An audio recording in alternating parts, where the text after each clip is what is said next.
Yes sir, quelques conseils aujourd'hui pour vendre votre propriété par vous-même. La première des choses, trop souvent j'ai vu des clients que le projet n'était pas bien défini. On veut vendre, mais on ne sait pas trop où on s'en va, qu'est-ce qui se passe. Première des étapes, ça va être de bien définir votre projet, d'avoir une idée claire de qu'est-ce qui se passe, étape 1, étape 2, étape 3, étape 4, ainsi de suite, pour mettre à terme ce projet-là. Deuxième des choses, la mise en valeur de votre propriété, c'est crucial. La première impression, on a juste une chance de la faire comme il faut. Donc, vous voulez l'assurer d'avoir des photos de qualité, une description de qualité, d'avoir mis en valeur votre propriété avec repeinturé, etc., etc. Donc, faire quelque chose qui va être un coup d'œil pour l'acheteur, qui a une valeur, une plus-value à ce moment-là. Par la suite, planifier des séances de visite.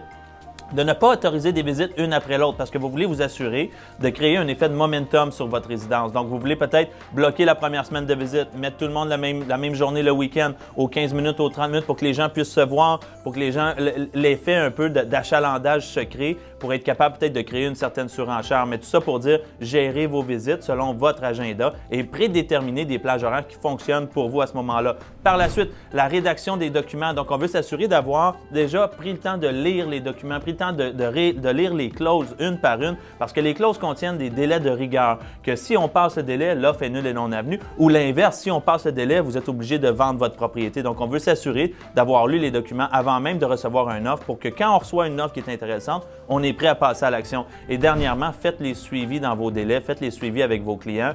Souvent, les acheteurs ont besoin d'être rappelés, d'avoir des suivis à plusieurs reprises, d'être pris par la main pour déposer une offre d'achat puisque c'est la décision la plus importante de leur vie. N'hésitez pas à les appeler, vous ne les dérangez pas. N'hésitez pas à faire le suivi, à voir les commentaires. Ça va vous permettre d'ajuster votre mise en marché en conséquence.